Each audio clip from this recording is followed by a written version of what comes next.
jenanga dum babu re kono sa amana nyɛ ma fla masa ma folo o Clément ni te chien folo e katemanga jemukan konna la sa chien folo kɛra wa ye mɔgɔ kunnafoni fɛn caman kan wa an y'a jateminɛ ka fɔ dɔgɔkun kelen tɛmɛnen o kɔ wa o ye bolo kɛ la sa k'e minɛ wa o minɛni tɛmɛnen kɔ sa an ɲɛ b'a la ka fɔ nin kɛra télévision fɔlɔ yɛrɛ ye i bɛna kuma mun kan ne ko a ɲamariyalen don i ka kuma télévision so la ka sɔrɔ a ko ma sɛnsɛn ka ban fɔlɔ wa bari sabu ka d'a kan i welelen don tuguni juillet kalo tile kelen ka taa a ko tɔ ɲɛnabɔ a ɲamariyalen don. Merci beaucoup Amadou Diarra ka Chérifula filɛbaga bɛɛ lajɛlen fo Mali kɔnɔ ani Mali kɔ kan ka duwawu kɛ u ye ka fɔ Ala ka tiɲɛ dɛmɛ Mali kɔnɔ tiɲɛ bɛ laban Ala ka tiɲɛ dɛmɛbaga fɛnɛ dɛmɛ mɔgɔ tɛ yamaruya ɲini tiɲɛ kɔnɔna la ni tiɲɛ fɔ tɔgɔ wɛrɛ t'a la tiɲɛ kɔ n'a sɔrɔ i bɛ nkalon de kan i bɛ se ka yamaruya ɲini n'a sɔrɔ ko kiri min bɛ kɛ ni jo t'a la n ka jalaki bɛ di yan n bɛ jɛn n'o ye sabu n dalen b'an ka kiri bontigiw la n'a sɔrɔ n jo b'a la fɛnɛ n ka jo bɛ di yan sabu n dalen b'an ka kiri bontigiw la a foyi t'a to Clément b'a man kun dugukolo sanfɛ ka sɔrɔ ne nin bɛ na nkalon bɛ Mali kɔnɔ namara ni yugurugu ni tiɲɛni bɛ Mali kɔnɔ foyi tɛ ne bali kuma na o la ne ka fɔ k'aw kan ka sɔn o ma fangatigiw kan ka sɔn o ma procureur kan ka sɔn o ma sabula an bɛ maliyɛnw de ka bila an bɛ maliyɛnw de ka bolo kan wa foyi tɛ se k'an bali o fɔli la sabu an y'an ni n'a nafolo a n'an ka adamadenya ta k'a di maliyɛnw ma i n'a fɔ n y'o fɔ cogo min. I natɔla i ma yiran i ma siran dɔɔni ka na an ka weleli jaabi. Adamaden kan ka siran Ala dɔrɔn de ɲɛ n'i bɛ tiɲɛ kan i b'a dɔn k'i ni Ala bɛ ɲɔgɔn fɛ donc foyi t'i la siran. O faamuyana ayiwa monsieur Sarr o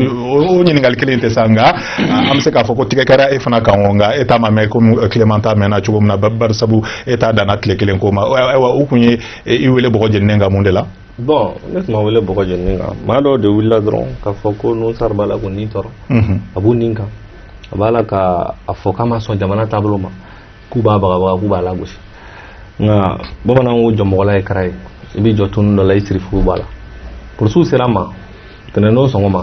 n bɛ kalo tile 11 ko n ka tugu ko an ka taa ko ɲininkali dɔw bɛ ka tɛn mun na nka nkalon ma ɲi namara ma ɲi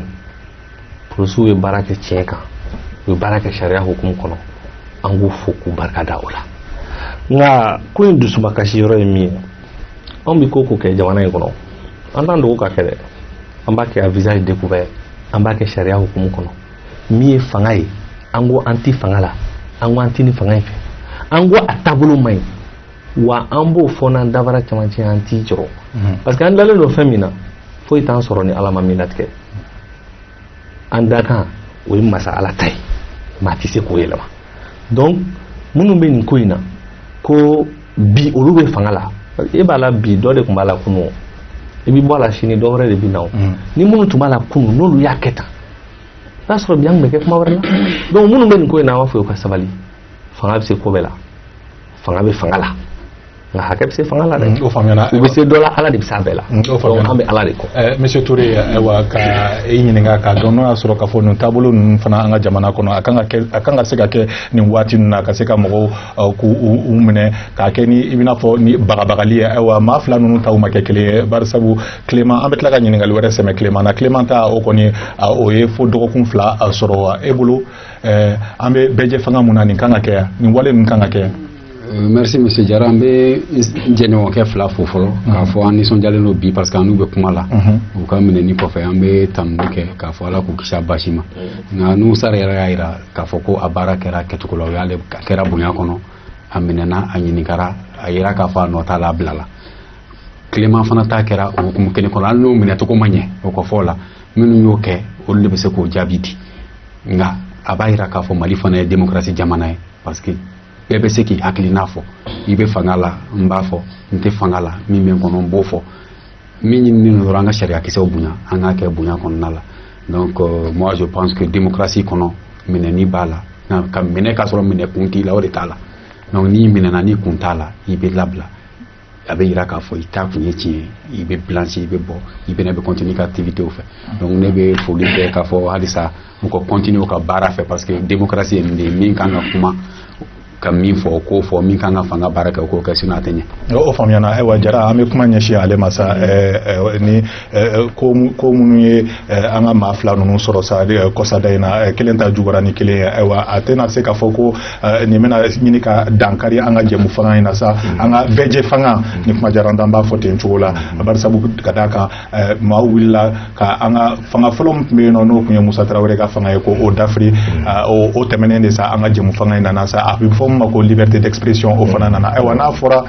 ko dan kana kari o la o ye ko ɲuman ye. O tɛ ko ɲuman ye. Yani i ka ɲininkali jaabi n dontɔ kuma la n b'i fo n bɛ n jɔɲɔgɔnw fo plateau sanfɛ n bɛ Serifula lajɛbaga bɛɛ lajɛlen fo n b'a ɲini Ala fɛ kuma ye Ala ka kuncɛli jira an na hɛrɛ la. Effectivement min kɛra an tɔɲɔgɔn ninnu na n'o ye Musa ni Tilema ye kumasuli ko don. Kumasuli ko don pourquoi ni mɔgɔ ye ko kɛ jamana kɔnɔ sariya de bɛ jamana kɔnɔ o sariya fana de b'a fɔ ko ka mɔgɔ ɲangi a sariya fana bɛ mɔgɔ ɲangili cogo fɔ a fila la n b'a fɔ dɔw garisɛgɛ jara ni dɔ ta ye Nusar ale garisɛgɛ jara ni Tilema ye parce que Nusar bɛ wele don min a t'a wele kun dɔn mais minnu nana wele u ma dankari a ka intégrité la u ma nɛni u ma bɔgɔ a tugur'u kɔ u taara ko nana se ɲɛfɛ sariya marabagaw ko tɛ nin ko kɔfɛ ko k'a bila mais Tilema bɛ minɛ yɔrɔ min non seulement a t'a minɛ kun dɔn mais a t'a minɛbagaw dɔn parce que je pense que Kagul tun bɛ u ɲɛda la a ma minɛ a ka so dun yɔrɔ dɔnnen don a minɛla bɛɛda de kan circulation na a minɛla ka tila k'a ɲininka hukumu minnu kɔnɔna la je pense que olu tɛ ko ye ko minnu bɛnnen don démocratie n'o ye bɛɛ fanga o kɔnɔna na ye donc ça c'est quelque chose à regretter maintenant an bɛ ala tanu kɛ yɔrɔ jumɛn parce que mɔgɔ bɛ se ka fili o mais mɔgɔ tɛ se k'i si kɛ fili la ni fila fɛn fɛn minɛla a nɔgɔnni fɛ démocratie fɛn fɛn bɛ yen an bɛɛ wulila an ma mɔgɔ neni an ma mɔgɔ dɔgɔya an ko an b'a ɲini ka fɔ bɛɛ fanga o b'a jira bɛɛ ka se k'i hakilinata fɔ jamana sariyaw bonya kɔnɔna la ni mɔgɔ fila ninnu a y'u bila u ka liberté la ni fɛn b'aw bolo u contre la aw ka sariya respecté aw ka o minɛ alhamdulilayi n'u n'a bɛ ɲɔgɔn fɛ bi ko Tilema ka kiiri bɛ joué ale y'a fɔ cogo min Tilema était injusticiable a ma fisa ni sariya ye o maliyɛn si ma fisa ni sariya ye donc a bɛ taa devant les juges on espère que u bɛna kiiri tigɛ a tigɛcogo la n'a ma fɛn kɛ u k'a bila a ka taa n'Ala sɔnna o Tilema n bɛ segin Jara ka kuma kelen kan i ni Nusar ko mɔgɔw ka a fila e ta an bɛ se k'a fɔ ma ko o nana i minɛ o taara ɲɛ bon n b'a fɛ k'a dɔn bi télévision sanfɛ bɛɛ ɲɛ bosen b'i la a ko kelen ma filɛ nin ye mais an b'a fɛ k'a dɔn sisan nin ko nin kiiri la mun ni gɛlɛya mun jumɛn de sɔrɔla a kɔnɔ sisan kuma laban na yala est-ce que e bɛna plainte déposer contre i ka mɔgɔw. Merci beaucoup. En fait mɛ kalo tile 9 selifana seli waati n bɔtɔ dugu kɔnɔ n sera Bangoni kɛnɛbani kan u b'a fɔ Bangoni kɛnɛbani n'o ye Carrefour ye mobili fila nana kelen yɛlɛla trottoir sanfɛ ka n'i jɔ n ye kelen fɛnɛ ye coincé kɔfɛ moto batigi dɔw bɛ yen u naani b'o sanfɛ u jiginna u bɛ taa cɛ 20 hakɛ la marifaw b'u bolo u b'a fɔ ma ko MP PM donc o b'u bolo u kagulen don ɲɛda tununnen don u kelen bɛ ka fan bɛɛ minɛ hali dɔw bolila k'u bɛna téléphone bɔ u kuma n'olu fɛ n'u ye téléphone bɔ u bɛ marifa ci la donc kulekulela u bɛ mankan ci la fan bɛɛ fɛ u ye n labɔ mobili kɔnɔ bon n joginna yen ne n sen banana parce que u ye marifa jukurun gosi n sen kun donc sen daraki la a banana joli bɔra kosɛbɛ u ye n labɔ mobili kɔnɔ tuma min na n y'u ɲininka n ko aw ye jɔni o ma jaabi n ko a bɛ minɛ kun jumɛn na o ma jaabi n ko donc n ye mobili bala minɛ n ko n tɛ taa n ko fo k'u ka carte bɔ ka jira n na o ma carte jira n na n y'a ye kelen ko marifa cala ye k'a neutraliser n'a ma sɔn ka taa donc waati n y'a faamu k'a fɔ ni ma taa peut-être ni mɔgɔ ninnu bɛ sɔn ka kojugu dɔ kɛ n yɛrɛ la donc n y'a to yen sisan o ko k'u bɛ kabulu don kun na o kɔnɔna la mɔgɔw ye boli bolila ka na u ye na don u ka mobili kɔnɔ ka sɔrɔ ka jɔlɔkɔ don na ka kabulu don fɛn kabulu ye fini min n'a datugulen don k'o don kun na u b'o siri yan donc ka taa ni ye n bɛ taa tuma min na n tɛ minɛbaga dɔn an bɛ taa yɔrɔ min na n t'a dɔn o b'a fɔ k'an se u ma kuma n y'u ɲininka siɲɛ damadɔni n ko aw ye jɔn ye a bɛ se k'a fɔ an ye an bɛ taa yɔrɔ min na mɔgɔ ma kuma an fɛ u ye n ka téléphone ta ka n ka ordinateur ta ka n ka mobili yɛrɛ ta u dɔ wɛrɛ bolila ka don n ka mobili kɔnɔ ka mobili wuli ka taa an taara se yen nɔ o waati fo ka taa se su ma mɔgɔ ma kuma fɛ n jɔlen don n bɛ pièce dɔ kɔnɔ so dɔ kɔnɔ n jɔlen don mɔgɔ ma na sɔnni seli dɔ nana ka na minɛ ka taa ni ka taa n bila bureau wɛrɛ kɔnɔ o waati kuma fɔlɔ daminɛna o ko ko n ka n tɔgɔ ni n jamu ni n ka fɛn bɛɛ fɔ donc n y'olu bɛɛ fɔ ani siya kɛ o tila k'a fɔ ko n b'a dɔn n bɛ yɔrɔ min na n ko ayi n ko n t'a dɔn n bɛ yɔrɔ min na ko n bɛ minɛkun fana dɔn n ko n tɛ minɛkun dɔn o mais misika do kumero mina ou bien mina kuyemi o konna ko ibe assure la comme ka don ya no ibe ro mina ika kalan ika kalan ko ni ika diplôme ko ni fanga sira fuita la on refene kalan ni wanga sira fuita ka jenetika la kuma nu folo da mina tin ibone ka buru ka mi an jamburi ke donc kana fo re ki ba mi ka fo ki valeur were bilan anti flo fuya mo on ngum be mu ne mi ko be fa ko de tare ke ibe kala kuma da mina ne ni jara ki kuma folo mi me ko me fa ko de tare ke ibe kala mo a ngis ka ma fi a ngo shira jumɛn b'a bolo min b'a yira n bɛ fa coup d'état kɛ ko preuve b'u bolo ko mais k'u bɛna ɲininka question na ko n k'u jaabi to i ɲininkaliw daminɛ est ce que i bɛ ka di wa i bɛ ka fɛn jumɛn kɛ o man di ye mun bɛ bila i bɛ k'a la est ce que i bɛ ka kɔgɔ di maliyɛn mun na an ka fisa n'olu ye kuma caman donc an ye tile fɔlɔ ni tile filanan k'o la pour que a kuma lasurunya o kɔfɛ tuguni kuma nana yɛlɛma k'a fɔ ko n bɛ ka janfa a b'a fɔ ma conspiration ko n bɛ ka janfa de labɛn fanga kama n'u ɲininka ko fɛnɛ mun na o seere jumɛn b'u bolo ko parce que Congo ko amina mouvement ba do créer no ye espoir malikura ko no fonga interview do fait ku yo me ko do ko kro kamina janfari labe be ka kama anta janfari labe kama so janfari fem ga dibila anya fo keneka amadugo ay clip da fino ko kuma na o bani nga mouvement ski ko mun be jamara kono ay chokoroba toro chokoroba ska suno kuma tuma ni ko go wilay clement ko jite jamana kono ko kurante jamana kono ibe adonta bota ma tiara o bani nga ni daga vie privée la o kuma laban pour que kuma suruya o nana kɛ ko n ye vidéo dɔ de kɛ mɛ kalo tile 8 ko vidéo kɔnɔ ko n ye wele bila sɔrɔsiw ma ko sɔrɔsiw ka muruti ko n'o kɛra ko sɔrɔsiw mana sɔn ka kuma ma k'u ye muruti ka coup d'état kɛ donc kuma laban taara ko ye donc an ye o tile 10 ɲɔgɔnna kɛ o la o munumunu na tile 10 kɔnɔna la tile 15 kɔnɔna la ji bɛ kɛ tasale kɔnɔ ka di yan tile 15 kɔnɔna la n bɛ jɔlɔkɔ la tile 15 kɔnɔna la kagulu bɛ n kun na ka ate bon kuna tile 15 kɔnɔna ma fini fale manko tile 15 kɔnɔna dumuni bɛ di yan siɲɛ kelen self lansara waati ne dumuni de ma fo dugusɛjɛ donc n ye tile 15 kɛ o kɔnɔna la a mɛ fɛn bɔ n ka adamadenya la parce que a y'a yira n na o wagati ka fɔ adamaden ko fila don n'i bɛ tiɲɛ kan dɔrɔn f'i k'a dɔn ko fɛn dɔw kɛra dɔw la o sira kan na Nabila Isa minɛna ka gɛngɛ ne ma gɛngɛ ala ka nɛɛma b'a kan kira Mamadu bolila ka bɔ Makan ka taa Madinɛ tɔɔrɔ min dara kan fo ka taa ɲun kari ala ka nɛɛma b'a kan o ma da ne kan ko caman dara mɔgɔ caman min ma da ne kan donc an m'an ta ŋunu n'i b'a dɔn dɔrɔn k'i bɛ tiɲɛ kan foyi man ka digi la n'i b'a dɔn fɛnɛ k'i bɛ fasoko kɛlɛ de la foyi man ka digi la. Ok, vraiment ni nga ta ɲɛfɛ ayiwa i welelen don ayiwa juillet tile kelen juillet kalo tile kelen i welelen don i sigilen bɛ n'a ye k'a fɔ ko ayiwa i na se ka a bɔda ɲuman sɔrɔ wa kuma teliya la jɛnɛ an ka kuma di ma. o b'an ka justice bolo i b'a dɔn an sera yɔrɔ dɔ la bi Mali ko la f'an k'a dɔn k'a fɔ ko kiiritigɛla ɲɛnamaw bɛ Mali kɔnɔ a bɛɛ tɛ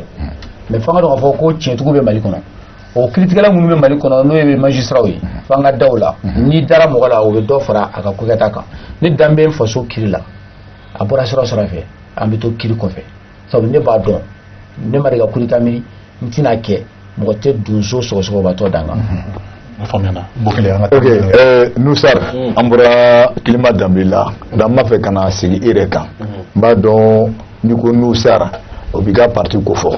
mais i kɛra candidat ye commune Kati la député sigi la bon an bɛ se k'a fɔ i ma chance sɔrɔ bon maintenant an nana mun ye Assemblée nationale la président kura nana sigi ou Assemblée nationale président Musa Temini bon kuma sara kan fɛ hakilina jumɛn bɛ e yɛrɛ fɛ a ka sigi o la. Bon, vraiment, hakilina jugu tɛ ne fɛ sariya yira k'u kɛra député u donna assemblée kɔnɔ maa min ye député u ja u b'o de kɛ assemblée président ye donc Temini de y'u ja an b'a féliciter parce que politique tɛ hasidiya ye ɲɛngoya tɛ an t'a hasidiya an t'a ɲɛngoya nka assemblée in sigira cogo min an bɛɛ b'a dɔn jamana kɔnɔ dɔw y'u ka baara kɛ u taara tiɲɛ kan nka min nɔmira ni cour constitutionnelle ye janfanw kɛ liste de dira u ye liste ta k'a fɔ karisa gagnena ka quartier dɔw annuler an y'a ye Bangoni quartier dɔw annuler la centre dɔw annuler la yɔrɔ dɔw bɛ yen ka c'est à dire ka tiɲɛ kɛ nkalon ye. mais kuma dɔ fɔ sisan e ko ko mun nɔmira yala Nusar ka mɛ e da bi mun nɔmira o tɛ fɛɛrɛ k'a fɔ comme e ma gagné est ce que mɔgɔ bɛ se ka fɔ ko mɔgɔ bɛ se ka nɔmi cour constitutionnelle fɛ parce que a ka bon mɔgɔ ka kilima i b'i kelen kuma kan a fɔ wala parce que élection dɔ kɛra vote kɛra. tiɲɛ de ye koyi an tɛ an dogo anw taatɔ élection na an ma taa an fatɔ ya mata koyi an b'a dɔn min bɛ yen hali ni ye sanu di fanga in ma fanga in b'a ko bɛɛ kɛ n'u sara kana se assemblée kɔnɔ an bɛ ka kuma radio de kan u b'a la ɲini k'an na tunu k'an minɛ k'an empoisonner k'u b'an faga yɔrɔ n'u ni bulonba nana olu tigi nana se bulonba la o ye kasara ye fanga mais kun t'a dɔn ko ne kun taara k'e kun tɛna gagner mais i don i kun don a kɔrɔ ka taa mais politique ye fanga ɲini de ye voilà politique ye fanga ɲini de ye an ka jamana kɔnɔ bi fanga ɲini na nafolo ko jɔyɔrɔba de b'a la parce que an ka démocratie tiɲɛna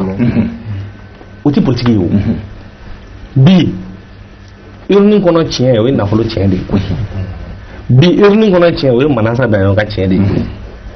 hali ni Mali bɛɛ farala kan k'i gagnera ni Manasa ko i ma gagner o t'i gagner ok an y'a ye min kɛra président ye mais n ko ministère de l'administration ko k'a cira k'a ma gagner ko liste dɔ ye ne gagner Manasa ko k'a gagner ale de bɛ assemblée président la mais a laban kɛra jɔn ta kun ye cour constitutionnelle ta kun tɛ tiɲɛ cour constitutionnelle ta ye tiɲɛ mais cour constitutionnelle bi jɔn tɛgɛ kɔnɔ bi a bɛ jɔn tɛgɛ kɔnɔ fanga de tɛgɛ kɔnɔ mais fanga ye jɔn ye fanga ye i bɛ kan n'a nɔfɛ mɔgɔw ye d'accord a b'o de bolo bon monsieur Touré MPM fanga ni yɔrɔbatigiw ka représentant voilà ale b'an bolo voilà donc ni ko FPM hali Ɲangadu ka parti don ban y'a ye k'a fɔ élection kɛra a ye mɔgɔ tan sɔrɔ assemblée nationale la kuma fana cayalen don fana ko bon a fana bɛ bolila jɔyɔrɔ fana ninnu dɔ fɛ yala hakilina jumɛn bɛ e yɛrɛ fana fɛ n'o sara y'a fɔ cogo min na assemblée donna députéw dɔw élira maa min ka d'u ye o y'u ka président ye an b'u fo an b'a fɔ ala ka a timɛ ko ɲuman d'u ma ala ka Mali jɔli hakilina dɔw la ala k'a kɛ an y'u bila ka taa min kama u ka se k'o jɔyɔrɔ fa bi an nana élection kɔfɛ an ye député 10 sɔrɔ parti ba 3 Mali la o de bilara an ɲɛ an nana 4nan bolo kan o kama a ka kan député sigi na an fana kan assemblée jɔnjɔnko la an fana kan jɔyɔrɔ kuma fɔ an ka jɔyɔrɔ ɲini a kɔnɔ o hukumu de kɔnɔ an fana bɛ ka jɔyɔrɔw ɲini i b'a fɔ tɔw bɛ k'a ɲini cogo min na o ye normal ye o ye baara n'a taabolo ye wa o ye députéya yɛrɛ ni fanga ɲini kun ye parti créé kun ye parce que hakilina dɔ de bɛ an na bi Mali kɔnɔ Mali jɔko la donc o hakilina in tɛ se ka waleya fo an ka jɔyɔrɔ sɔrɔ assemblée kɔnɔ an ka jɔyɔrɔ sɔrɔ commune kɔnɔ an ka jɔyɔrɔ sɔrɔ Mali kɔnɔ parce que an b'a fɛ ka na ni politique kɛcogo kura de Mali kɔnɔ c'est vrai an bɛ majorité la bi mais an bɛ majorité la an fana n'an ka fɛɛrɛ dɔ koyi an ka fɛɛrɛ in an b'a fɛ ka don n'o de majorité kɔrɔ majorité ka o fɛɛrɛ in ta walasa Mali ka se ka yiriwa Mali ka se ka yakubaya donc o de y'an ka fɛɛrɛw ye. d'accord monsieur Jara bi bɛɛ kun sigilen bɛ kɛ aw de kɔnɔ monsieur a tɔgɔ bɛ diɲɛ bɛɛ n'i ko URD o ko URD bɛɛ janfa bɛɛ sigilen kun tɛ n'o ye bon ala kɛ bi i bɛ plateau sanfɛ sun na an b'a fɛ i ka a walawala parce que mɔgɔ ma foyi faamu k'a fɔ ko URD mɔgɔ député 20 fɔlɔ kana ye député 10 kɔrɔ ko élection présidentielle la présidentielle l'Assemblée nationale la ko URD ko k'olu opposant mais bɛɛ dal bara k'a ye ko URD bɛɛ o taara voter majorité présidentielle mais Musa terminé donc yala ni a bɛ se ka faamu cogo di yala est-ce que a yɛrɛ an ma janfa kɛ est-ce que an bɛ se k'a fɔ an ma bi ko a ye opposant ye tugun Bukele n b'i fo je pense que an ma janfa kɛ je pense que an ye opposant ye tuguni maintenant i ka ɲininkali ninnu n bɛna min f'i ye Nusar y'a fɔ a ka kuma la député sigi fo ka na se assemblée sigili ma palier 2 don palier fɔlɔ candidat b'u yɛrɛ fɔ population ye n'u votera u ye u bɛ kɛ député ye maintenant assemblée bureau sigili député yɛrɛ dama de bɛ voter ɲɔgɔn ye il faut que an k'o faranfasiya di député i kɛra parti o parti la député yɛrɛ dama de bɛ voter ɲɔgɔn ye assemblée bureau la an bɛ démocratie de la bɛɛ fanga c'est-à-dire le fait majoritaire n'i y'a jateminɛ résultat kɔnɔna la ko caman kɛra n tɛna n da don o kumaw la quoi résultat jumɛn élection tɛmɛnen résultat parce que e y'an ka député nombre fɔ nombre min ka di ye ou bien i bɛ min dɔn i y'o de fɔ mais yɛlɛma caman donna kow la yanni an bɛ s'o ma nous on a gagné proprement les élections en commune 5 et en commune 6 a kɛra bɛɛ ɲɛna yan on était même donné première force Bamako kɔnɔ yan olu kɛra mais même pas au plan. Ouais, mais ni a kuma cɛ yɔrɔ la ne b'a fɛ de an ka sigi ko kelen kan parce que ko komi 5 la a kun kɛra mais ku conseil mana bila yɔrɔ min na non considère que a ma gagné i y'a faamu sisan mais ne ye question posée an bɛ tɛmɛ ni o sira kan quoi. Voilà. O de f'i ye wa an bɛ taa l'o yɔrɔ. Comme ko komi 5 la ko a gagné Bamakɔ bɛɛ bɔra o kalama. Oui mais parce que n'i ye élection synthétisée k'i pan o yɔrɔ kunna anw yɔrɔ ne bolo i fana y'i pan yɔrɔ dɔ kunna i fana y'i hakili jigin o la Manasa bɛ yɔrɔ min na bi a bɛ sariya labatoli kama n'a y'a kɛ k'a jɛngɛ o fana kan ka fɔ a kɛra ka jɛngɛ yɔrɔ minnu na ne y'i hakili jigin o de la maintenant n'an taara assemblée la i ko ko an ye mɔgɔw janfa députés ka sigi la ne ka faamuyali la bɛɛ fanga ye mun ye mɔgɔ minnu ka ca a bɛ d'olu de ma donc e ka résultat ye an k'o kɛ résultat officiel ye parce que vraiment o de cour constitutionnelle ka résultat laban ye RPM ka député ye 50 dɔ ye anw ta ye 20 ye n'a fɔra ko ka taa président ɲini minnu ka ca u ka mɔgɔw de bɛ voter ye o ye ne ka faamuyali ye o y'an bɛɛ ka faamuyali ye mais an nan'a ye président de l'Assemblée sigili la anw ka député olu fana apparemment votera. Le vote est secret. Mais il y a apparemment il y aura voilà. Voilà pourquoi d'outils d'obé. Vous savez, dans la vie, à Kanaka, moi je connais que un monopole biblo. Député qui met un bina n'ingolo vlade assemblée là. Député votera candidat flap mais Moussa Mara, en Moussa terminé. On a député où olu mɔgɔw ko k'olu bɛɛ votera Moussa terminé mɔgɔ saba votera blanc dɔw ko k'olu don bɛɛ bɛ se k'a fɔ ko ale don donc apparemment il y a o yɔrɔ de ye parce que n ka kuma la n kun y'a fɔ n ko mɔgɔw ko k'anw ka député bɛɛ votera terminé n bɛ hakɛto bila kuma kɛrɛfɛ o yɔrɔ la halisa o daluya tɛ mɔgɔ si bolo mais seulement ne b'a jate an ka député ka o kɛwale jate ɲɔgɔn faamuyabaliya ye u ni anw cɛ u n'an ka tɔn cɛ ɲɔgɔn faamuyabaliya minnu a nimisa bɛ an ka tɔn kan a nimisa bɛ an bɛɛ kan wa n'a ye an ka tɔnden minnu tɔɔrɔ a ye maliyɛnden minnu tɔɔrɔ minnu ka danaya dalen bɛ an kan an bɛ yafa ɲini kɛ olu fɛ a ɲɔgɔn faamuyabaliya la mais k'a yir'u la k'a fɔ opposition bɛ yen i n'a fɔ i ye ɲininkali kɛ cogo min a bɛ yen mun na groupe parlementaire sigira assemblée kɔnɔ kunungo dɔrɔn u y'a publié groupe parlementaire kelen de bɛ yen min y'a ka action inscrit fanga sinamatɔn sira kɔnɔ o ye anw ka groupe parlementaire ye an ka députés b'a kɔnɔ an bɛ min fɔ ka fara o kan ɲɔgɔn faamuya min ye an n'an ka députés jɛ a ko daminɛ la an m'an seko kɛ o ɲɔgɔn wɛrɛ kana kɛ parce que député ka baara o dan tɛ ka taa bureau sigi ou ka assemblée président sigi député ka baara ye mun ye ka jamana fanga n'o ye gouvernement ye n'o ye exécutif ye k'u ka taabolo lajɛ ka fɛsɛfɛsɛ u nɔfɛ ni min man ɲi ka wuli k'a fɔ ko o man ɲi ani ka mun wɛrɛ kɛ député wɛrɛ bɛ se ka jamana taabolo lajɛ ka loi dɔw proposer an b'a fɔ o ma ko proposition de loi o baaraw fanga sinamatɔn hukumu kɔnɔna la ni ala sɔnna an m'an seko bɛɛ kɛ an ka député bɛ o baara kɛ mais mɔgɔw ka fɛn dɔ faamu il est plus facile de juger du a bɛ ko dutigiya n'i bɛ du kɔnɔ bi i sago ye min ye ne ma dilan n'i den bɛɛ bɛ taa o sira fɛ mais i t'i ban i den dɔ ka denya ma o kama i bɛ seko de kɛ a ka se ka faamuya ka se ka na aw ni ɲɔgɔn cɛ donc an n'an ka députés cɛ bi bɛɛ de bɛ ɲɔgɔn faamuya de bɛ an bɛ ala deli o ɲɔgɔn faamuya o ka continuer fo ka to jɛn'an ka taa ni ɲininkali wɛrɛ ye an bɛ to e kan minute kelen k'a dɔn n'o y'a sɔrɔ k'a fɔ ko chef de file de l'opposition mun y'aw ka ɲɛmaaba ye n'o ye Soumaïla Cissé ka ɲininkali kɛ n'o y'a sɔrɔ an bɛ waati min na ko bi a ka kɛnɛ wa baasi t'a la wa ayiwa ka d'a kan fana n'o y'a sɔrɔ ale tun bɛ wasabulon kɔnɔ nin don kelennin na aw ka mɔgɔw ye mun kɛ o URD mɔgɔw ye mun kɛ o ye janfa minnu kɛ an b'a fɔ ten sa faamuyabaliya mun nana aw ka wasadenw ni ɲɔgɔn cɛ n'ale tun bɛ yen nɔ a donni kelennin kama a kun na se ka kɛ yan o ye ɲininkali fila de don yan'an ka tɛmɛ ni min ye chef de file de l'opposition ye yanni n k'i ka ɲininkali jaabi n bɛ fɛ ka fɛn dɔ fɔ aw ye n'aw y'o kɛ o bɛ diya n ye Serifila TV n'i y'a ye aw fana b'an wele an bɛ na aw ka plateau kan c'est parce que an b'a dɔn aw bɛ baara dɔ la ka fasodenw kunnafoni kunnafoni bɛ taa sira bɛɛ de fɛ gɛlɛya min ye chef de file de l'opposition sɔrɔ bi anw ka parti président don dutigi dɔ don chef de file de l'opposition don mais Mali mɔgɔba dɔ don farafinna mɔgɔba dɔ don san 40 ani kɔ san 50 a tɛ ka foyi kɛ ka Mali servi a bɛ diya ne ye ni Serifila TV fana bɛ se ka to k'a jabɔ u ka télé kɛrɛfɛ su o su ani mɔgɔ caman bɛ yen olu kumara dɔw yɛrɛ hali dɔnkiliw da pour que k'a fɔ Soumaïla a ka bila a ka segin n'aw bɛ se ka temps d'antenne dɔ ta ka to k'o kɛ o ka ɲi aw ma o ka d'an ye o ka di maliyɛn bɛɛ ye min ye Soumaïla ka minɛli yɛrɛ fana ye ne yɛrɛ t'a dɔn an b'a fɔ minɛli ou bien an bɛna fɔ cogo min na bamanankan na a ka tununi an ka k'a ka tununi parce que vous savez jamana kanu a bɛ da caman kan mais a bɛ dusukun minnu na olu bɛ dɔn kɛwalew de fɛ Soumaïla ye ɲɛmɔgɔya kɛ jamana in kɔnɔ ani jamana in kɔ kan ka se degré min ma n'o kɛra mɔgɔ dɔ ye gɛlɛya minnu b'an ka jamana camancɛ n'a kɔrɔyan fan fɛ député kalata selen a tun bɛ sigi Bamakɔ yan caman kɛra député k'u to Bamakɔ yan u ma taa mais a ko ale fa somɔgɔw de bɛ yen ale ba somɔgɔw de bɛ yen ale somɔgɔw de bɛ yen ale ye yenka de ye n'ale b'olu de représenter assemblée kɔnɔ n'olu ma sa gɛlɛya kɛra cogo cogo ale fana ka gɛrɛ olu la ka kuma olu fɛ u ka danaya kura kɛ a ka na assemblée kɔnɔ munna a y'o fana kɛ a tɛ ko k'a kun fɛ an ka jamana faamaw olu de y'a fɔ ko u ye hakɛ bɛɛ lajɛ walasa lakana u bɛ se ka sabati yɔrɔ in na cogo min na an ka jamana dɛmɛbagaw olu fana y'a fɔ o miiriya n'o jigiya Soumaïla Cissé n'a ka délégation taara ten n'ala n'a kɛ arabadon marsikalo tile 25 dankarila n'a ka délégation na an tɛna don détail caman na an bɛ foli de kɛ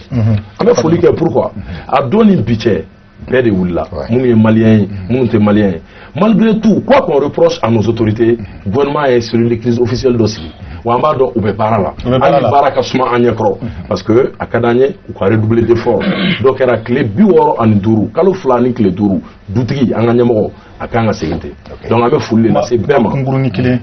kuma kungurunin kelen n'ale tun bɛ yen nɔ misalilaw sabulon kɔnɔ a don kelen na an bɛ segin ka kuma kan aw ye janfa mun bolo da a kun na se ka kɛ yan d'abord janfa tɛ ɲɔgɔn faamuyabaliya min ye an ka tɔn a n'an ka lasigidenw sɔrɔ a ɲɔgɔn kun tɛ kɛ i bɛ se ka est-ce que déclaration kɛ yan maintenant a ye déclaration parce que an ye professeur Saliku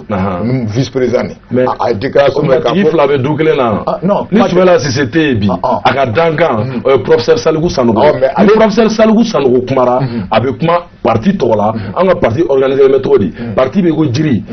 tɔrɔn o ye parti ye bolofara fila b'a la kelen ye muso tɔn ye kelen ye sifin tɔn ye a bɛ kuma o bɛɛ de tɔgɔ la a ye déclaration min kɛ a kuma tɛ to maa kelen bolo kuma tɛ to maa kelen bolo ayiwa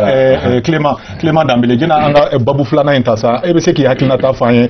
an ka nin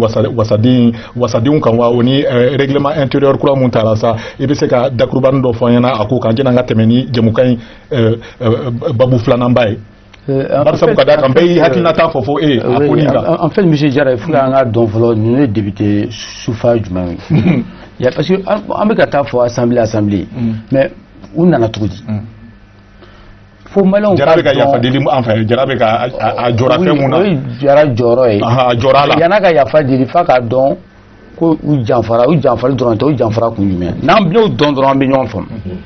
mais yanni député ninnu ka na mun tun bɛ Mali kɔnɔ bana de tun bɛ yan a fɔra ko élection ni mɔgɔ fara ɲɔgɔn kan ko bɛ bana juguya coronavirus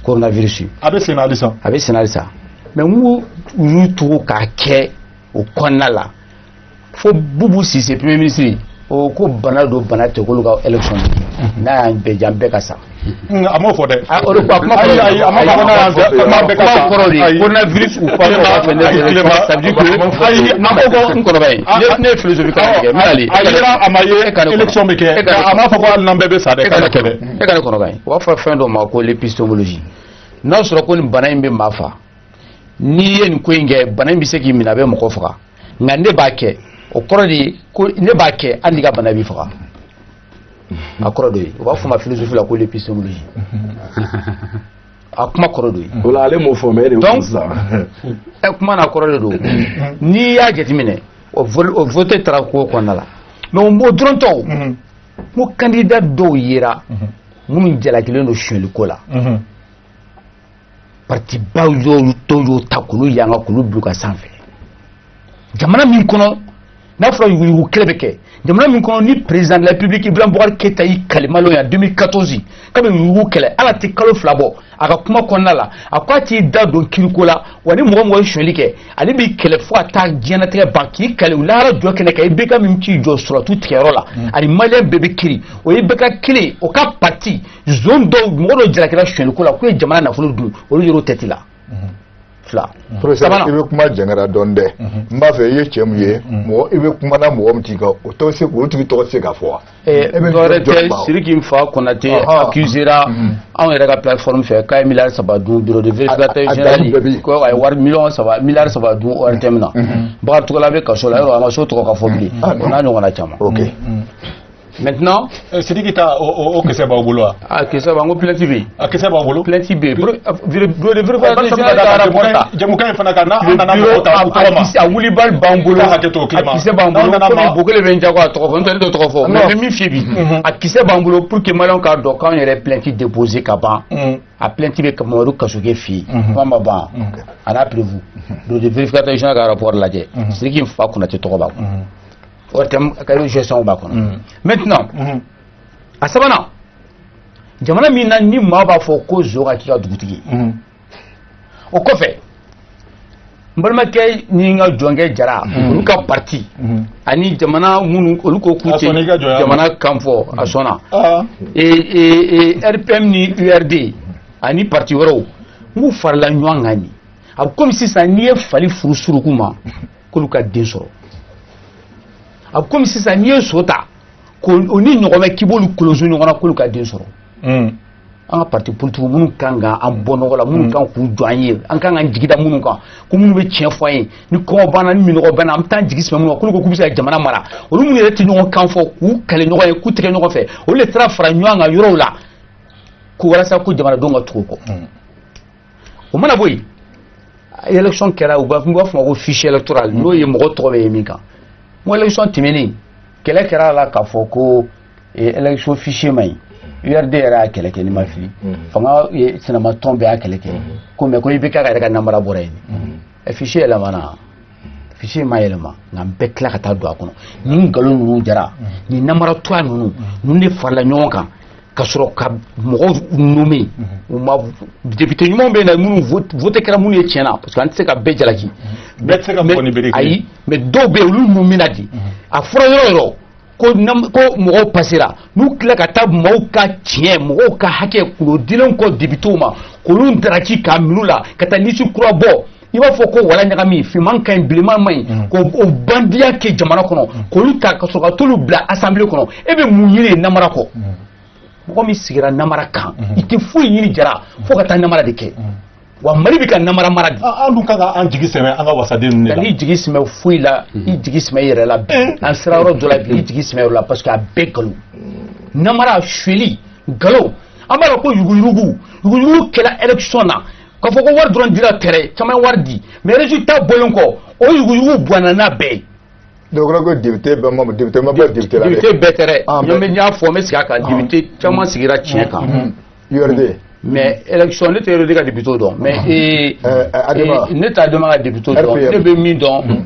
député minnu yɔrɔ o yɔrɔ ni jaabi bɔra tiɲɛ kan k'u sigira député ma bɔ député la dɛ ni cour constitutionnelle tila k'o ta k'o bayɛlɛma a bɛɛ député zo sigilen Mali kɔnɔ o faamuyana sisan an bɛ kuma di Nuhu Sar ma sa an ka taa ni jɛmukan ye babu filanan ba ye sa babu filanan ba o ye mun ye an y'a ye k'a fɔ ko sema mɔgɔw kɔni olu bɛ ka kɛ wale dɔw kɛ sa minnu tɛ ka taa an jimi sira fɛ barisabu ka d'a kan an ka jamana ɲɛma ale a bɛ fɔ mun ma nanzarakan na ko grâce présidentielle ale y'o accordé maa dɔw ye sa maa 400 ɲɔgɔnna o tɛ sa wa o b'o kelen olu fana ye o décision ɲɔgɔnna dɔw de ta k'a fɔ ko u ye grâce accordé kasoladen dɔw ye sa nin kɛwale in nin bɛ ɲini ka na dankari an yɛrɛ ka yɛrɛma hɔrɔnya yɛrɛ la sa Nuhu Sar o bɛ ɲɛfɔ ni kan jumɛn de bon i b'a dɔn tiɲɛ ka kunna dɛ mais tiɲɛ ye tiɲɛ ye a fɔli a tɛ maa da jeni Kidal an bɛ don min na ko bi a tɛ Mali fɛ koyi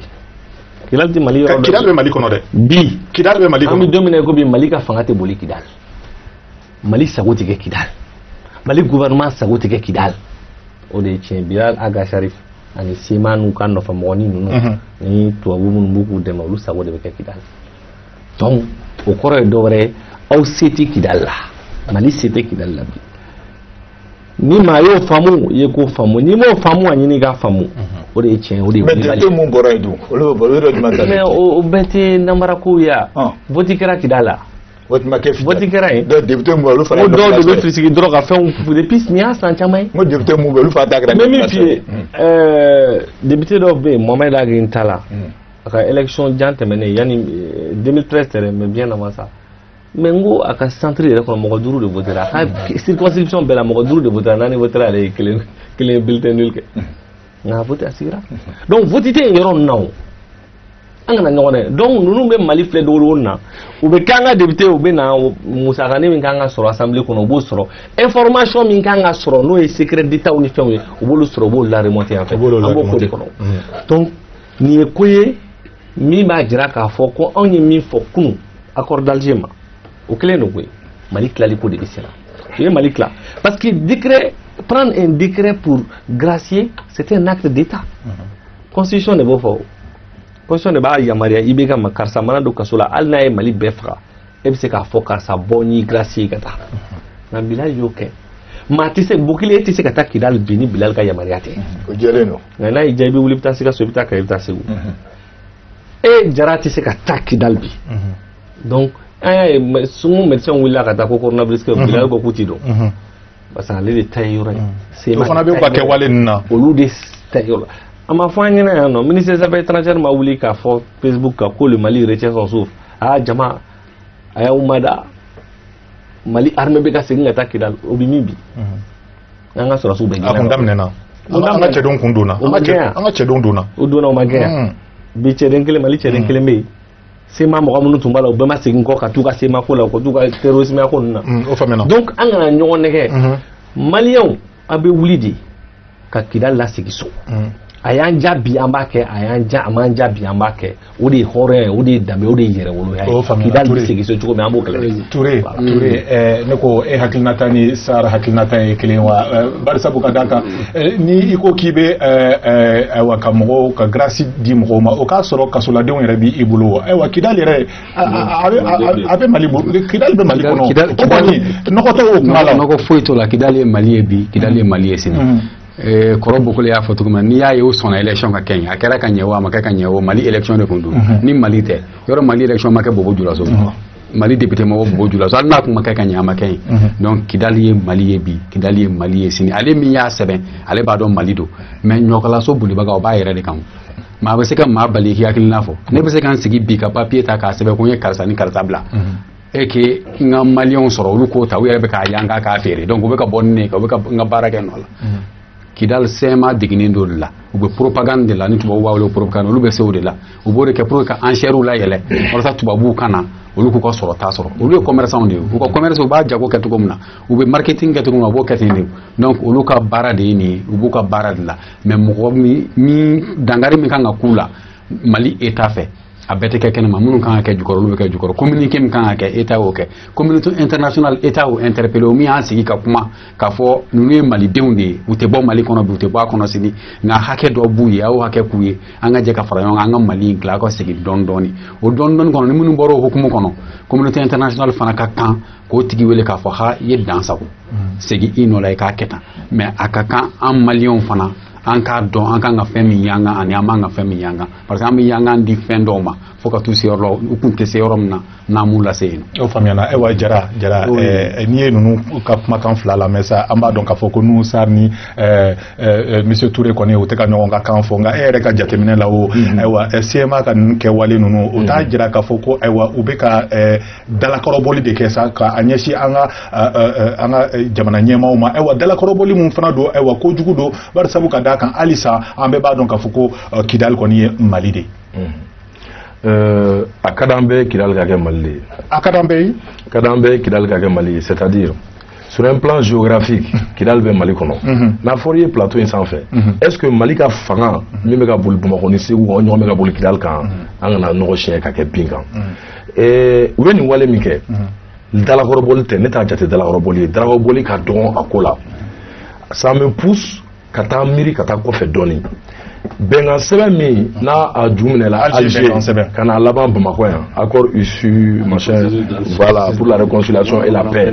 anw y'a fɔ a mɛnna ko fiɲɛ dɔw bɛ accord nin na o kɔrɔ tɛ an tɛ bɛn fɛ an bɛɛ bɛ bɛn fɛ mais anw tun tɛ accord nin signé yɔrɔ accord nin signera ni parti saba de ye l'état du Mali ani mɔgɔ minnu jara état ye ko fara a yɛrɛ kan banbaganciw ani communauté internationale an b'a fɔ ma ko communauté internationale n'a y'aw bolo bila sɛbɛn na o sɛbɛn ma jɛ ni min ye aw man k'o kɛwale kɛ n'a y'o kɛwale kɛ Mali yɛrɛ man ka kuma fɔlɔ o communauté internationale de kan k'o rappeler à l'ordre mais accord nin an y'a fɔ a mɛnna munna a man ɲi accord nin b'a jira k'a fɔ a mécanisme d'évaluation rapport dɔ de kan ka kɛ rapport chaque trimestre rapport 4 san kɔnɔ et 2 ans accord nin mise en œuvre tun man ka tɛmɛ o kan accord kɛra 2015 an bɛ 2020 de la problème bɛ accord la o de y'u bila ka nin min kɛ u ye nin min kɛ ko an bɛ bɛn fɛ k'an ka maa kɔnɔ o tɛ se ka kɛ dɛ min bɛ ne dusu suma Maliko la dɔɔnin bi c'est que au-delà de ceux qui nous dirigent au-delà de nous acteurs politiques Maliens fanba de bɛ bi mun bɛ k'u ɲɛ kɔrɔla don faso taabolo la kosɛbɛ hali n'u tɛ ɲɛ dɔn a la ni ko min kɛra n'a ma bɛn o ma u bɛ bɔ ka kuma je pense que mɔgɔw ka o kuma bɔlɔlɔw sanfɛ a y'a to gouvernement ye réaction dɔ kɛ hali n'a réaction kɛra tardivement k'a yira k'a fɔ mɔgɔ ninnu ni min kɛ dalakɔrɔbɔli don mɔgɔ ninnu ni min kɛ ŋaniya ɲuman t'u kɔnɔ bɛɛ bɛ na ni sababu ye sɛbɛn min fɛ o sɛbɛn waleyali la an y'a ye voilà an y'a ye k'a fɔ gouvernement ye bataki sɛbɛn dɔ voilà n'a bɛ fɔ mun ma ko communiqué o diyara an ye mais an b'a ɲini communauté internationale fana k'i jɔ o jɔyɔrɔ la u tɛ se ka maliyɛn bɛɛ ta k'a di ni mɔgɔ damadɔni ma kuma bɛɛ ko dɔw bɛ yen y a des lignes à ne pas franchir u bɛ k'a dama tɛmɛ dɔn. o faamuyara Clément fana ka hakilinata fɔ an ɲɛna nin ko in kan sa kɛ ayiwa sema mɔgɔw ka nin kɛwale ye est ce que o tɛna dankari an ka nin bɛnkan sɛbɛn in na Alger bɛnkan sɛbɛn in a tɛna dankari a la kosɛbɛ. En fait monsieur Jara ne dabali bannen don mun de la ni ne ye maliyɛnw k'u sigi k'u bɛ Kidaliko baro kɛ o y'a to u sigilen bɛ ka bɛɛ lamɛn ne ko ne bɛ ɲininkali dɔ kɛ o kabini 2013 ni Ibrahima Boubacar Keïta nana fanga la fo bi mun de kɛra jamana in kɔnɔ min b'a to Kidali bɛ to Mali kɔnɔ fɛn kelen pe fɔ n ɲɛna fɛn min n'an b'a fɔ k'o kɛra an ka fanga fɛ min b'a jira maliyɛnw yɛrɛ la ko nin ye jigisimi ko ye min b'a to an bɛɛ ka to ɲɔgɔn fɛ u ye dɛni mun kɛ kɔsada in na an y'a ye k'a fɔ ko semaw ka cɛdenw yɛrɛ nana participer o de y'a ye wa u ye kumakan fɔ o senfɛ mun b'a jira k'a fɔ o de y'a bandima yɔrɔ ye o de y'a bandima yɔrɔ ye o de y'a vagabondama yɔrɔ ye cogo jumɛn ka jamanadenw nɛgɛn ka na k'an y'an sigi an tumana a dɔw tun bɛ an ka nin plateau yɛrɛ sanfɛ n balimakɛ kabini Kurukanfuga 1236 an bɛ kuma na ni kuma tun b'a ɲa san tun b'a sɔrɔ Mali tɛ tan dialogue national dɛ conférence nationale dɛ a bɛ tan min bɛnkan min ye min baara min kan ka kɛ o de tɛ ka kɛ mais ne b'i ɲininka o fɛn ɲɛnama jumɛn kɛ a m'a fɔ kuma muguba in dɛ ko o acte ko posera nin faama ninnu fɛ ko b'a jira maliyɛnw na k'a fɔ a yɛrɛ dusu bɛ ninnu kɔnɔ tiɲɛ yɛrɛ la ko Kidali tɛ fara ka bɔ. an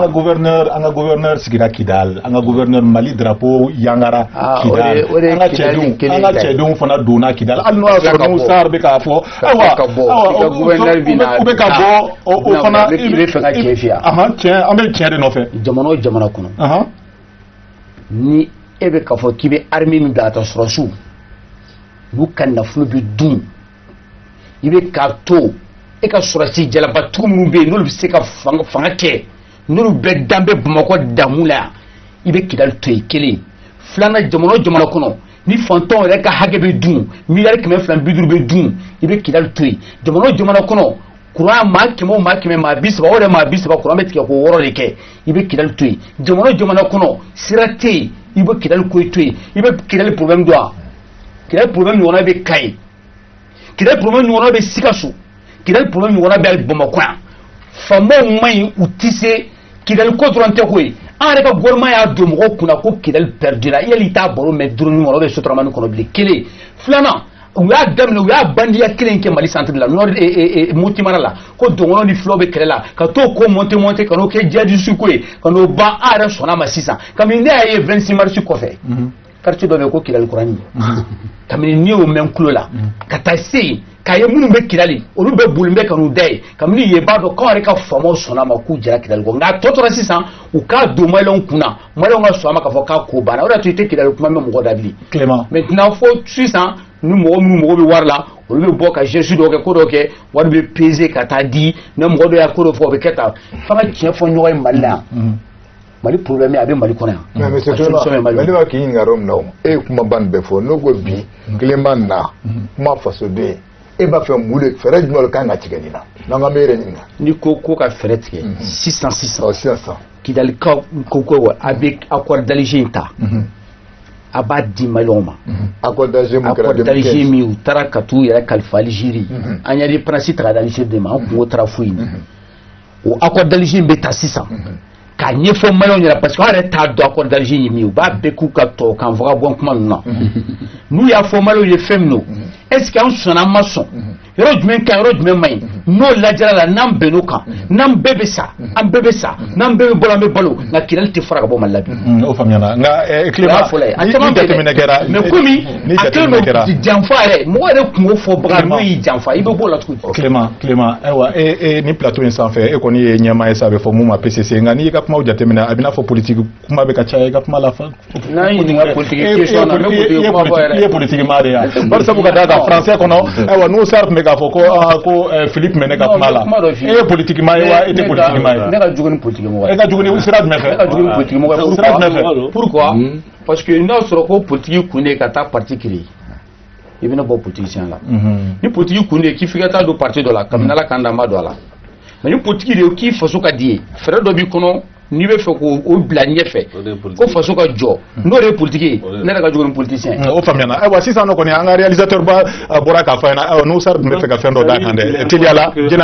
an ka tɛmɛ ni babu sabanan ye. an ka fɛn dɔw la tɛmɛ n b'a fɔ n kɔrɔkɛ Toure ɲɛna kaso bɛ Kidali c'est la prison là-bas mɔgɔw bɛ kaso la Bilal Aga Cherif ye décision min ta a dugusɛjɛ mɔgɔw bɔra kaso la Kidali n'i t'a kalama t'a ɲini ka dɔn. mais président de Juma bi an bɛ don min na bi n'u sara Sumala bɛ minnu bolo an b'a lajɛ k'a bila n bɛ min f'i ye sema mɔgɔw olu de bɛ ka Kidali mara ni maa min ye ko kɛ u b'i minɛ u bɛ t'i don kaso la o de bɛ ka kɛ bi donc u y'o dɔw bila donc c'est pour dire que e kana miiri ko e bɛ se k'i sigi ka degré dɔ kɛ n'e y'a kɛ sini o dugusɛjɛ i b'i wele bɔgɔ jɛnnen kan n'i ma d'a la bɔ i k'a kɔrɔbɔ i k'a sɛbɛn ko décret k'a fɔ k'i ye mɔgɔ grâce i b'i wele. Bilal y'a kɛ foyi tɛ bɔ a la parce que Mali tɛ Kidali an kana ɲɔgɔn nɛgɛ Clément y'a fɔ cogo min accord ko in ko ka nana an k'a lajɛ maliyɛnw b'a kɔnɔ an ko accord in a b'a fara de k'a bila kɛrɛfɛ parce que accord in n'an lawaleyara dɔrɔn Mali bɛ tila an b'o de kɔnɔ bi et il ne compte que sur la résignation des Maliens an k'an da bɔ a la u b'o de nɔfɛ u bɛna constitution falen ko in daminɛ sisan ka constitution falen ka Sénat ka fɛnw kɛ e ma se ka Bamakɔ mara ka ɲa i bɛna taa Kidali problème min ye Kidali a bɛ Sabalibugu Sabalibugu courant tɛ ji tɛ Sabalibugu. Clément y'o kumaw de fɔ la donc vraiment an kana ɲɔgɔn nɛgɛ Kidali ti Mali fɛ bi Kidali ti Mali fɛ sini Mali ka yamaruya tɛ Kidali Mali ka fanga tɛ boli Kidali an kana ɲɔgɔn nɛgɛ ni élection ko daminɛna u bɛ wariw peser millions ta k'a d'u ma a y'an jɔ an ka élection kɛ n'an ye élection kɛ o la halisa a bɛ fɔ ko aw bɛ Mali fɛ mais la vérité est que le Mali le Kidali n'appartient plus au Mali Kidali appartient à la CEMA Bilal Aga Cherif n'a olu de ka sariya bi boli o de ye tiɲɛ ye bi an ka armée de constitution taara olu gɛn armée de constitution ko kuma ma dabila a dabila la bi an bɛ don min na i ko a danna sira la an ma dan sira la parce que Kidali ti Mali ka yamaruya kɔnɔ an bɛ don min na i ko bi ni nin ye tiɲɛ n'an bɛ ko kɛ ka segin Kidali an b'o de kɛ. o faamuyana Bukele ayiwa miniti ne kuma bɛ ka yɔrɔ dɔ de dɔn ni plateau in sanfɛ ko ka constitution ko k'a falen yala ne b'a fɛ k'aw bɛɛ ɲininka constitution nin ka Sénat ni fɛn ma a da ka danna wa ou bien a da ma danna. miniti kelen dɔrɔn constitution falen yan miniti kelen dɔrɔn. parce que kana n'o nana ni Sénat kana Sénat sigi wala. komi an b'a dɔn constitution débat ko kuma ma daminɛ fɔlɔ mais an kana ɲɔgɔn nɛgɛ an ka sariya soma min bɛ yen maa kelen ma sɔrɔ politique kun na maa kelen ma sɔrɔ société civile kun na min sera ka na ni dalu ye ko ni nin ma bɔ an ka sariya soma kɔnɔ an ka Mali bɛ jɔ ko Mali ko bɛ dabila ko diyagoya k'i faut que k'a sariya soma ye falen maa ma sɔrɔ o. c'est pas l'objet du débat an ma wele o kama mais an bɛ se ka hakilinata d'aw ma. wa n'i y'a ma wele nin kama ko Mali da magara la i y'a faamu sisan. non il y a pas de problème il y a pas de problème. ne yɛrɛ ka kuma kɔnɔ ne y'a fɔ aw ye k'a fɔ an mago bɛ réforme na jamana in kɔnɔ vous savez fɛn dɔw bɛ yen mɔgɔ n'i bɛ ka taa i bɛ ka fɛn min kɛ papier dɔ de bɛ yen k'o de b'o bɛɛ waleya an ka constitution de y'o ye a kan ka falen an bɛɛ proposition kɛ pour que a ka falen a bɛ falen cogo di a bɛ falen mun na an fɔra ɲɔgɔn kɔ o kow de la Mali kɔnɔ o faamuyana Toure i fana k'i hakilinata fɔ n ɲɛna aw ma wele o kama c'est très clair Jara ye min fɔ o de don moi je pense bi an bɛ yɔrɔ min na on a besoin de réformes majeures o réforme majeure tɛ taa constitution falenni kɔ mais f'a ka falen hukumu kɔnɔ a kan ka falen hukumu kɔnɔna la cadre ɲuman ka sigi mais n b'a fɛ fana n'u sara k'a faamu k'a fɔ nin ka dɔgɔn fa kana o ka fisa e fa lankolon ye koyi conseil accord d'Alger min bɛ yen bi accord d'Alger an fɔ k'a bɛɛ ka ɲi mais fɛn b'a kɔnɔ min y'a to au moins Mali tora Maliya la an k'an basé o kan ka accordager ka glan ka ɲɛ ka bila en œuvre mais on peut pas tout rejeter o fana ye tiɲɛ dɔ ye bi o de an ka point de départ ye an bɛ se k'an banba min kan pour que ka taa Clément i hakilina t'a fɔ an ɲɛna minute kelen kɔnɔ o kan bamananw bɛ zana dɔ da ko ma i sin bila i kaman fɛ n bɛ dɔ min n'i ye den selo o ma e bɛ k'a kɛ cogo min na n'i fa tun y'a kɛ ten e bɛ tɛ wolo ka sin to i ba kɔ a la mais ni faamaw tulo tun ka gɛlɛn kojugu ne bɛ fɛ ni réforme constitutionnelle n'u bɛ fɛ k'a kɛ u ka courant d'a ma fɔlɔ maliyɛn mago bɛ min na o ye courant sɔngɔ nɔgɔma maliyɛn mago bɛ min na o ye ji ye ji ɲuman maliyɛn mago bɛ min na o ye k'an ka dɔgɔtɔrɔso ninnu ka lasaniya ka munna d'an ka dɔgɔtɔrɔ ma maliyɛn mago bɛ min na o ye k'an ka tribunal juges magistrats k'u bila condition na u ka se ka baara kɛ maliyɛn mago bɛ min na jara o ye dun ka fa ka sabati lakanabaliya ka sabati nin ye réforme constitutionnelle si tɛ tiɲɛ u ka min bɛ urgence n'a mago bɛ min na sisan o ye an ka balo fɔlɔ an ka daraka ni tileyɔrɔ ni surafana sɔrɔ k'a dun u ka bandiya dabila jamana kɔnɔ parce que tant que u bɛ nin kɛ mali in tɛ jɔ an mago bɛ min na an jamanadenw o ye ka an ka hakɛ d'a ma u ka constitution ko ninnu olu yɛrɛ ka ko y'u ɲɔgɔn cɛ ye an mago bɛ min na jamana kɔnɔ o ye bi dumuni kɛnɛya sira ɲuman lakana ani ɔkɔliko an denw tɛ ka taa ɔkɔli la mɔgɔw b'o la an ka sira foyi t'u ka constitution falen na u ka ɔkɔliso ko ɲɛnabɔ fɔlɔ i bɛ k'a den a n'a mɔdenw ani faamaw denw ni mɔdenw bɛ ka kalan anw fantandenw minnu tɛ ka kalan mɔgɔw b'o de la. On n'a pas besoin de la réforme de la Constitution, on a besoin de l'école malienne, de la sécurité. S'ils ne peuvent pas le faire, nous disons OK. Ou qu'a dit maman, même si il y a des Maliens qui ont face à la Constitution, qui est ou ka kuya ka fuita la bi o famiyana ewa i bora ka idama ka fena sa ne yɛrɛ fana kumena o ɲiningali sɛmɛ aw la ka dɔn ka fɔ ewa ni tile filani na maaw bɔlen do bɔlɔn fɛ sa maa caman bɔlen do bɔlɔn fɛ k'a daminɛ tarata alamusa kana fo juma maaw kɔni bɛ k'u ka dusumangoya de yira k'a sabu kɛ ewa kurantigɛ banbali minnu bɛ ka kɛ an ka jamana in kɔnɔ n'o ye nazarakan na délestage ye ne ko aw yɛrɛ bolo fura jumɛn de bɛ se ka na ni délestage ninnu banni ye an ka jamana in kɔnɔ dɛ. Mali ye jamana sabanan ye u b'a fɔ yɔrɔ ma ko UEMOA min fanga ka bon kosɛbɛ nafolo ta sira fɛ Mali courant wari ka ca ni farafina UEMOA espace jamana bɛɛ ta ye Mali courant wari ka ca n'a ye kelen filanan pour que mɔgɔw k'a faamu Mali courant kilowatt ye dɔrɔmɛ 20 ani 4 120 francs Ivoiriens ta Côte d'Ivoire encore dɔrɔmɛ 8 wa Ivoiriens 20% de fara kan o kɛra dɔrɔmɛ 8 n'i taara Keɲeba sanu bɛ ka bɔ Keɲeba kabini Kaya Magan Sise tile la nka Keɲeba courant dɔrɔn bɛ 50 de kilowati wa a tɛ di wagati bɛɛ la n'u y'a di sɔgɔmada fɛ u b'a tigɛ wula fɛ u bɛ dɔɔni di wa sufɛ courant tɛ kabini san o san sanu min bɔra an fɛ yen u ka rapport laban ko miliyari 1,000 ni miliyari 200 miliyari 83 hali an ka faamaw tɛ se ka ɲaman cɛ an ka kari kɔnɔ t'o di maaw b'u man k'o kan kuma min na mina banna kurantigɛ bɛ senna kurantigɛ dɔrɔn tɛ koyi Mali maracogo juguya min bɛ yen bi mɔgɔw bɛ k'o de dimi yira mais fo an ka faamaw k'u ɲɛ yɛlɛ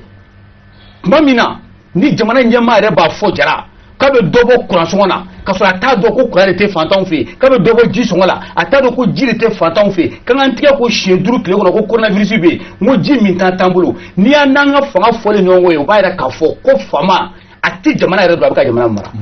an bɛ min nɔfɛ bi i b'a dɔn u k'an ka kuran ɲɛnama d'a ma bɛɛ ka kuran sɔrɔ dɔrɔn tɛ kuran sɔngɔ ka nɔgɔya o dɔrɔn tɛ dumuni ko ka nɔgɔya an ka se ka nasɔngɔ sigi k'an denw n'a musow balo o dɔrɔn tɛ koyi u ka sira ɲuman dilan n bɛ kuma laban ye min tellement que an ka faamaw ye an ka hakili ɲagami f'an b'a fɔ ko 4x4 mobili senjanw ko de Mali mobili i b'o kɔrɔ dɔn o kɔrɔ ko an ka yɛrɛ sɔnna ma k'an ka faamaw u tɛ se ka sira in dilan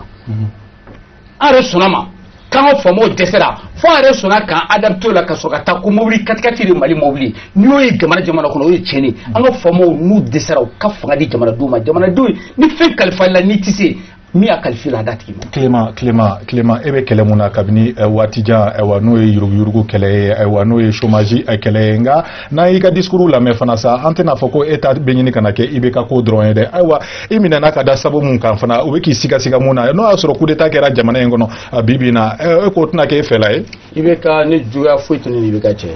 Ni yin bɛ IBK la n y'a f'i ka plateau de na. A yin nka i kumakan de ka gɛlɛn. Yalima ka ɲɛsin fanga ma. Yalima o k'a fɔ faamaw ye o an bɛ tigɛrɛ fɔ a kun vive IBK fɛn bɛɛ ka ɲi ka sɔrɔ ne ka bangɔni na mɔgɔw tɛ ka robinet ji min ne ka bangɔni na sira ma ɲi ne ka bangɔni na kɔngɔ bɛ mɔgɔ la n'i taara Mali yɔrɔ o yɔrɔ ɲɛ bɛ maliyɛn de bɛ ka tiɲɛ an bɛ ka ɲɔgɔn kunnama de fɛ k'o tiɲɛ fɔ faama ɲɛna ko sonyali bɛ jamana kɔnɔ o de b'a fɛ de 1000 min bɛ taa nkalon tigɛ ka tigɛ fɔ ne tɛ nkalon tigɛ sabu ne bɛ min dɔn mɔgɔ ɲini de bɛ tiɲɛ f'i wa ne b'o tiɲɛ fɔ i bɛ k'a ye n'a y'a miiri ko n b'a juguya la o la o ye bɛ k'a ka hakilinata ne hakilinata ye min ye ne bɛ tiɲɛ fɔ hali n'i bɛ ka bɔra ni dɔwɛrɛ nana an b'o tiɲɛ fɔ. o faamuyana ayiwa an bɛ kuma di Nuhu Sar fana ma sa an ka réalisateur ba n'o ye Adama S Kulubali ye Buguyele a bɛ k'a fɔ an ye ko waati kɔni a tɔ ma jan tuguni a tɔ tora miniti 3 dɔrɔn de ye sa an bɛna a lajɛ n'a bɛ se ka ɲɛ o cogo la ne ko e yɛrɛ hakilinata ye mun de ye mɔgɔw ka dusumankasi mɔgɔw ka dusumangoya ninnu kan ka bɔ ka tagamaw kɛ walasa EDM bɛ ka kɛwale mun kɛ hali n'o y'a sɔrɔ a man di EDM ɲɛmaaw yɛrɛ ni kun ye barisabu ka d'a kan an y'a ye k'a fɔ ko u ka ɲɛmaaba o tɛmɛna ORTM fɛ ka ɲɛfɔli kɛ maaw ye mun bɛ se ka maaw dusu suma mais o bɛɛ n'a ta maaw de kɔni bɛ ka bɔ don o don ayiwa n'an m'an kɔlɔsi an yɛrɛ la o fana bɛna taa wolo fɛn na an sigilen tɛ ni mun ye. nin bɔli ninnu kuranko tɛ koyi. kuranko tɛ. non maaw dusuma kasilen don fanga kɔrɔ u dusuma kasilen don mara kɛcogo. u ye EDM tɔgɔ de yanga dɛ. kurantigɛ ma daminɛ bi o. Salon a kɛra Salon Sini a kɛra Salon Sini Kɔta a kɛra. maaw ma bɔ o donc mara kɛcogo min bɛ sen na. nka a ma daminɛ i bɛ ka fana tile la dɛ an k'o fana fɔ ɲɔgɔn ye. o de dusuma kasi bɛ maaw la ba degunnen bɛ kini kɛ. ba degunnen bɛ kini kɛ n y'o de fɔ Mali kuranko. fɛɛrɛ de t'u bolo mara bɛ minnu bolo bi fɛɛrɛ t'u bolo. nka a ma daminɛ olu fana tile la a ma daminɛ olu fana tile la dɛ. n bɛ min f'i ye min kɛra kunu an k'o to yen ni an bɛ to kunu kɔnɔ i bɛ ka tigɛ fanga la bi. kunu an ka kunu to yen min kɛra kunu n'an bɛ to kunu kɔnɔ ale tigɛ fanga la bi o. ale de bɛ yen bi kɛmɛ fɔ a juguya t'an sin kɔnɔ i bɛ taa ma foyi kɛ ne la a ma foyi kɛ ne la min Nuhu Sar tɔ a ma fɛn kɛ ne la munna n b'a juguya minɛ fɛn dɔ de b'a la kɛ n ma sɔn a ma système maa denw b'a f'i ye ko n ma sɔn ni ma ba a bɛ fɔ bonya kɔnɔ a bɛ fɔ sariya kɔnɔ an b'a la k'o de kɛ o donc an ka jamana in baboloba 2 de bɛ yan cɛ ci fleuve Niger ni fleuve Sénégal mun de b'a to u bannen don ka barajiw k'a kan fɛn kelen pe groupe ba minnu bɛ sen na ni groupe baw bɛ centraliw kɔnɔ u b'a la ka courant di marché de bɛ groupe ninnu na a gasoil n'a carburant a marché bɛ dɔw de bolo donc ni baraji baw dilanna ka centrale solaire baw dilan o marché ko bi jɔ o dɔrɔn de don courant ni kuma jara n'an b'a fɔ courant ka fisa ni dumuni ye bi ka d'a kan Jara y'a fɔ o kana usine tɛ dilan ni courant tɛ o. i tɛ se ka usine dilan ni courant tɛ o jamana tɛ diɲɛ kɔnɔ min yiriwala ni courant ko tɛ soviétiques ko k'olu bɛna diɲɛ mara ka d'a kan olu bɛna courant ko maîtriser diɲɛ kɔnɔ an b'o de la ni courant tigɛra Faransi 5 minutes miliyari caman de bɛ perdu donc k'a fɔ ni courant ko o a ji ko o a sira ko o a bɛɛ bi koba kelen de kɔnɔ o ye mara kɛ ko jugu ye an bɛ mara kɛ ko jugu in de kɛlɛ o de ka dabila. o faamuyana i ni cɛ i ni baraji ayiwa Ture ayiwa an bɛ fana ɲininka sa mara kɛ ko jugu ka dabila nka n'i y'a jateminɛ cogoya dɔ la ayiwa mara kelen a kɔni bɛ ka kɛ sa o a bɛ ka kɛ ayiwa hali ni mɔgɔw bɛ u ka dusumangoya yira ka sabu kɛ délestage ye kurantigi banbali wa nka kɔngɔ fana bɛ maaw la hakili la maaw kan ka se ka bɔ ka se ka u ka dusumangoya jira o fana kɛlɛli la. an balimaw bɔli ko yira o kan ka jamanatigi yɛrɛ fo la parce que o b'a yira ko démocratie bɛ Mali kɔnɔ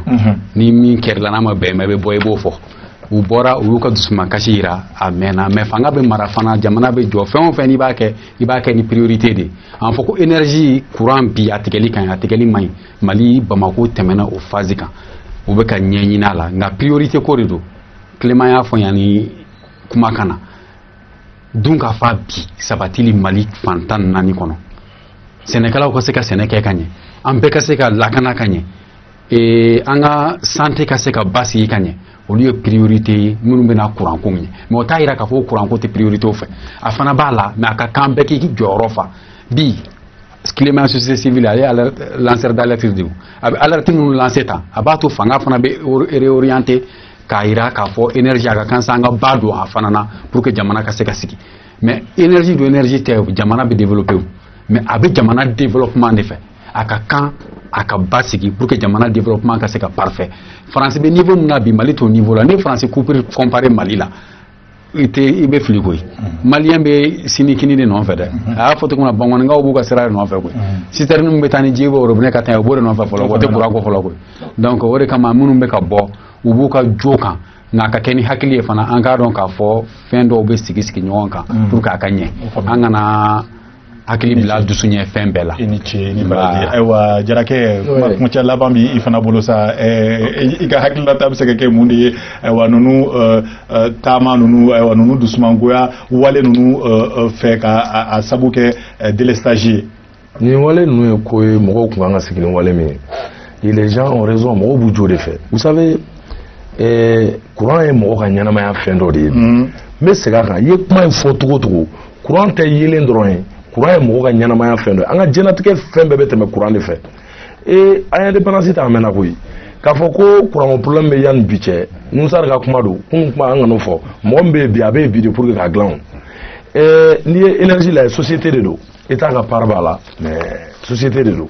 société bɛ baara kɛ tɔnɔ de kama société in c'est mal géré a gestion de kɛcogo man ɲi kuma tiɲɛ kelen de don munumunu t'a la e bɛ se k'a faamu cogo di n'i ye énergie ka client ne a bɛ courant di minnu ma anw minnu ye dutigiw ye anw ka courant jɛnta o ka dɔgɔn ka tɛmɛ industrie baw ka courant jɛnta ani administration baw mais administration baw ani industrie baw olu de tɛ courant sara anw bɛ kalo sarani min sara o de bɛ kɛ ka énergie fonctionner o fana la énergie baarakɛla caman bɛ yen u bɛ intérêt ba avantage baw ta ka di u yɛrɛ ma u ka baara yɛrɛ courant ko min ye u t'o sɛgɛsɛgɛ courant mɔgɔw t'a sɔrɔ so funteni bɛ 40 degré 41 degré i b'i ka so kɔnɔ so fɛrɛlen tɛ courant t'i bolo i bɛ bɔ kɛnɛma o hali n'i ma bɔ marché kama énergie yɛrɛ bɛ ka mɔgɔw labɔ kɛnɛma ne hakili ye min ye courant ko in na ani foyi man ka da tout doit être mis en œuvre pour que l'énergie soit en état ka courant di maliyɛnw ma u mago bɛ courant mun na an ma dɔwɛrɛ ɲini o kɔ i ni ce i ni baraji i ni ce i ni baraji ayiwa mɔgɔ min tun b'an bolo kɔrɔ sa o ye Abdramane Jara ye sa président des jeunes URD i ni ce i ni baraji ka nin weleli jaabi la o bɔlen kɔ monsieur Kuta Yeya Touré président des jeunes du MPM ale fana y'an ka weleli jaabi su in na o diyara an ye kosɛbɛ fo k'a dama tɛmɛ ayiwa n'o bɔra yen nɔ Nuhu Sar ale tɛ maa dogolen aw b'ale fana dɔn nin y'a siɲɛ filanan ye ka tɛmɛ an ka nin plateau in sanfɛ ale président du FADI i ni ce i ni baraji n'o bɔra yen nɔ sa Clément Mahamadou Dambele nin y'ale fana siɲɛ filanan ye sa ka tɛmɛ an ka nin jɛmukan in kɛnɛ kan sa an b'i fana fo dante foli mun na Bokele kɔrɔfɔ tɛ nin ye sa wa folikan laban jumɛn b'i bolo ka Serifula filɛbaga bɛ fo an ma invité u k'a fo kosɛbɛ bon an nana hakilina mun di hali bi Ala ka hɛrɛ tɔ k'an ye i ni ce i ni baraji i ni ce aw minnu y'an ka limanaw ye an b'aw fana fo dante foli mun na an b'a fɔ aw ɲɛna aw k'an bɛn diɲɛ waati wɛrɛ aw ka jabarani mandi sanfɛ n'aw k'a ma ko Serifula TV aw ni ce aw ni baraji aw ni ce